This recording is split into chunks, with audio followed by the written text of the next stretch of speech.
Chapter 119 The Candles. Warmest climes but nurse the cruelest fangs. The tiger of Bengal crouches in spiced groves of ceaseless verdure. Skies the most effulgent, but basket the deadliest thunders. Gorgeous Cuba knows tornadoes that never swept tame northern lands. So too it is that in these resplendent Japanese seas, the mariner encounters the direst of all storms, the typhoon. It will sometimes burst from out that cloudless sky like an exploding bomb upon a dazed and sleepy town. Towards evening of that day, the Pequod was torn of her canvas, and bare-poled was left to fight a typhoon which had struck her directly ahead. When darkness came on, sky and sea roared and split with the thunder, and blazed with the lightning that showed the disabled masts fluttering here and there with the rags which the first fury of the tempest had left for its after-sport. Holding by a shroud, Starbuck was standing on the quarterdeck, at every flash of the lightning glancing aloft to see what additional disaster might have befallen the intricate hamper there, while Stubb and Flask were directing the men in the higher hoisting and firmer lashing of the boats. But all their pains seemed naught. Though lifted to the very top of the cranes, the windward quarter boat, Ahab's, did not escape. A great rolling sea, dashing high up against the reeling ship's high teetering side, stove in the boat's bottom at the stern, and left it again, all dripping through like a sieve. Bad work, Mr. Starbuck," said Stubb, regarding the wreck.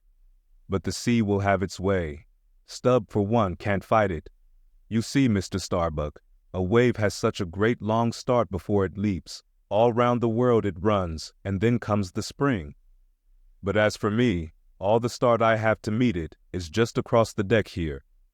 But never mind, it's all in fun, so the old song says, sings.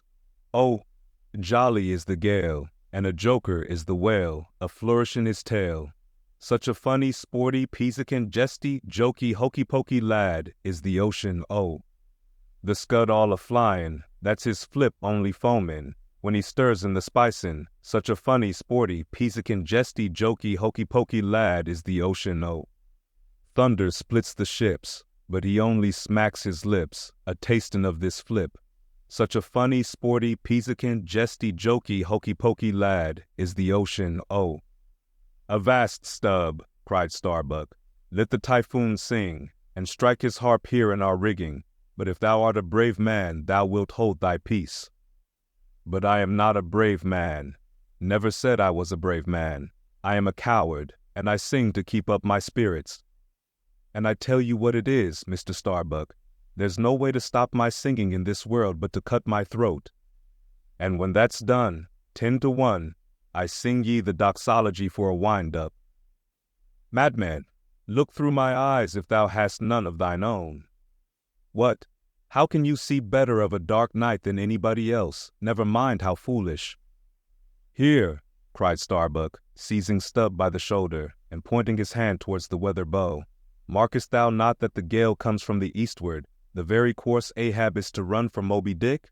The very course he swung to this day noon? Now, mark his boat there. Where is that stove? In the stern sheets, man, where he is wont to stand. His standpoint is stove, man. Now jump overboard, and sing away if thou must. I don't half understand ye. What's in the wind?" Yes, round the Cape of Good Hope is the shortest way to Nantucket," soliloquized Starbuck suddenly, heedless of Stubb's question. "The gale that now hammers at us to stave us, we can turn it into a fair wind that will drive us towards home. Yonder, to windward, all is blackness of doom, but to leeward, homeward, I see it lightens up there, but not with the lightning." At that moment, in one of the intervals of profound darkness, following the flashes, a voice was heard at his side, and almost at the same instant a volley of thunder peals rolled overhead. "Who's there?" "Old Thunder," said Ahab, groping his way along the bulwarks to his pivot hole, but suddenly finding his path made plain to him by elbowed lances of fire. Now, as the lightning rod to a spire on shore is intended to carry off the perilous fluid into the soil, so the kindred rod which at sea some ships carry to each mast is intended to conduct it into the water. But as this conductor must descend to considerable depth, that its end may avoid all contact with the hull, and as moreover, if kept constantly towing there, it would be liable to many mishaps, besides interfering not a little with some of the rigging, and more or less impeding the vessel's way in the water. Because of all this, the lower parts of a ship's lightning rods are not always overboard, but are generally made in long, slender links, so as to be the more readily hauled up into the chains outside, or thrown down into the sea, as occasion may require. "The rods! The rods!" cried Starbuck to the crew, suddenly admonished to vigilance by the vivid lightning that had just been darting flambeaux to light Ahab to his post. "Are they overboard? Drop them over, fore and aft, quick!" "Avast!" cried Ahab. "Let's have fair play here, though we be the weaker side. Yet I'll contribute to raise rods on the Himmels and Andes, that all the world may be secured, but out on privileges, let them be, sir." "Look aloft!" cried Starbuck. "The corpusants! The corpusants!" All the yardarms were tipped with a pallid fire, and touched at each tri-pointed lightning rod end with 3 tapering white flames. Each of the 3 tall masts was silently burning in that sulphurous air, like 3 gigantic wax tapers before an altar. "Blast the boat! Let it go!" cried Stubb at this instant, as a swashing sea heaved up under his own little craft, so that its gunwale violently jammed his hand as he was passing a lashing. "Blast it!" But slipping backward on the deck, his uplifted eyes caught the flames, and immediately shifting his tone, he cried, "The corpusants have mercy on us all!" To sailors, oaths are household words. They will swear in the trance of the calm, and in the teeth of the tempest. They will imprecate curses from the topsail yard arms, when most they teeter over to a seething sea. But in all my voyagings, seldom have I heard a common oath when God's burning finger has been laid on the ship, when his Mene, Mene, Tekel Upharsin has been woven into the shrouds and the cordage. While this pallidness was burning aloft, few words were heard from the enchanted crew, who in one thick cluster stood on the forecastle, all their eyes gleaming in that pale phosphorescence, like a far-away constellation of stars. Relieved against the ghostly light, the gigantic jet negro, Dagu, loomed up to thrice his real stature, and seemed the black cloud from which the thunder had come. The parted mouth of Tashtego revealed his shark white teeth, which strangely gleamed as if they too had been tipped by corpusants, while lit up by the preternatural light, Queequeg's tattooing burned like satanic blue flames on his body. The tableau all waned at last with the pallidness aloft, and once more the Pequod and every soul on her decks were wrapped in a pall. A moment or two passed, when Starbuck, going forward, pushed against someone. It was Stubb. "What thinkest thou now, man? I heard thy cry. It was not the same in the song." No, it wasn't. I said the corpusants have mercy on us all, and I hope they will still. But do they only have mercy on long faces? Have they no bowels for a laugh? And look ye, Mr. Starbuck, but it's too dark to look. Hear me then. I take that masthead flame we saw for a sign of good luck, for those masts are rooted in a hole that is going to be chock-a-block with sperm oil, do you see? And so, all that sperm will work up into the masts, like sap in a tree. Yes, our 3 masts will yet be as 3 spermaceti candles. That's the good promise we saw. At that moment, Starbuck caught sight of Stubb's face slowly beginning to glimmer into sight. Glancing upwards, he cried, "See! See!" And once more the high tapering flames were beheld with what seemed redoubled supernaturalness in their pallor. "The corpusants have mercy on us all!" cried Stubb again. At the base of the mainmast, full beneath the doubloon in the flame, the Parsee was kneeling in Ahab's front, but with his head bowed away from him, while nearby, from the arched and overhanging rigging, where they had just been engaged securing a spar, a number of the seamen, arrested by the glare, now cohered together, and hung pendulous, like a knot of numbed wasps from a drooping orchard twig. In various enchanted attitudes, like the standing, or stepping, or running skeletons in Herculaneum, others remained rooted to the deck, but all their eyes upcast. "Aye, aye, men," cried Ahab. "Look up at it, mark it well. The white flame but lights the way to the white whale. Hand me those mainmast links there. I would fain feel this pulse, and let mine beat against it, blood against fire, so."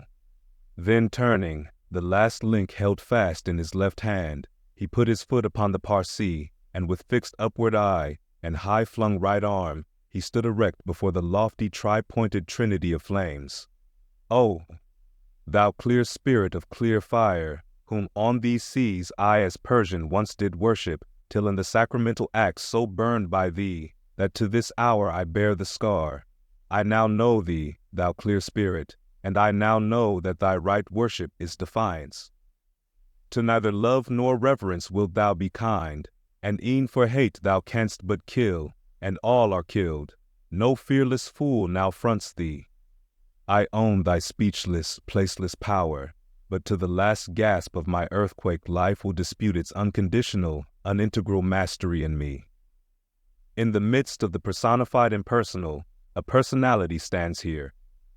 Though but a point at best, whensoe'er I came, wheresoe'er I go, yet while I earthly live, the queenly personality lives in me, and feels her royal rights. But war is pain, and hate is woe. Come in thy lowest form of love, and I will kneel and kiss thee, but at thy highest, come as mere supernal power, and though thou launchest navies of full-freighted worlds, there's that in here that still remains indifferent. O thou clear spirit, of thy fire thou madest me, and like a true child of fire, I breathe it back to thee." Sudden, repeated flashes of lightning, the 9 flames leap lengthwise to thrice their previous height. Ahab, with the rest, closes his eyes, his right hand pressed hard upon them. "I own thy speechless, placeless power. Said I not so? Nor was it wrung from me, nor do I now drop these links. Thou canst blind, but I can then grope. Thou canst consume, but I can then be ashes. Take the homage of these poor eyes and shudder hands. I would not take it. The lightning flashes through my skull, mine eyeballs ache and ache. My whole beaten brain seems as beheaded, and rolling on some stunning ground. Oh, yet blindfold, yet will I talk to thee. Light though thou be, thou leapest out of darkness, but I am darkness leaping out of light, leaping out of thee. The javelins cease. Open eyes, see or not. There burn the flames. O thou magnanimous, now I do glory in my genealogy. But thou art but my fiery father, my sweet mother, I know not. O cruel, what hast thou done with her? There lies my puzzle, but thine is greater.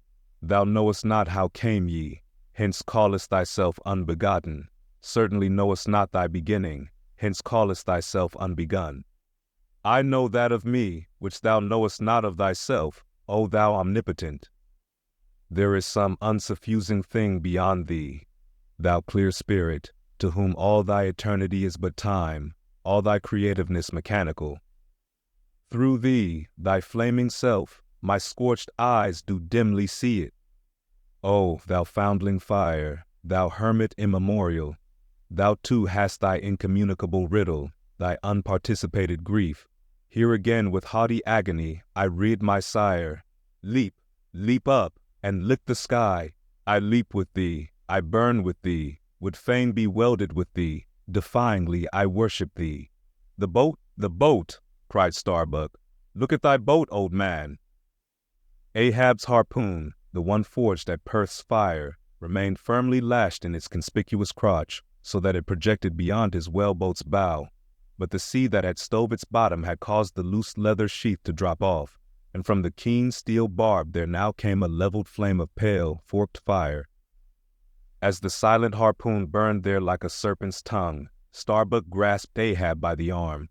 God is against thee, old man. Forbear, 'tis an ill voyage, ill begun, ill continued. Let me square the yards while we may, old man, and make a fair wind of it homewards, to go on a better voyage than this. Overhearing Starbuck, the panic-stricken crew instantly ran to the braces, though not a sail was left aloft. For the moment, all the aghast mates' thoughts seemed theirs. They raised a half-mutinous cry. But dashing the rattling lightning links to the deck, and snatching the burning harpoon, Ahab waved it like a torch among them, swearing to transfix with it the first sailor that but cast loose a rope's end. Petrified by his aspect, and still more shrinking from the fiery dart that he held, the men fell back in dismay, and Ahab again spoke. All your oaths to hunt the white whale are as binding as mine, and heart, soul, and body, lungs, and life, old Ahab is bound. And that ye may know to what tune this heart beats, look ye here, thus I blow out the last fear. And with one blast of his breath, he extinguished the flame. As in the hurricane that sweeps the plain, men fly the neighborhood of some lone, gigantic elm, whose very height and strength but render it so much the more unsafe, because so much the more a mark for thunderbolts. So at those last words of Ahab's, many of the mariners did run from him in a terror of dismay. Speed up your reading and enhance your memory with Moby Dick by your side. Choose the tactile joy of a physical book or the convenience of Kindle and discover a deeper way to dive into this classic. Pairing the audiobook with the text takes your understanding and retention to the next level. Ready to transform your literary experience? Check the link in the description and pick the perfect format for you. With EchoTales Audiobooks, Moby Dick awaits. Dive deeper, read faster, remember more. Get your book now.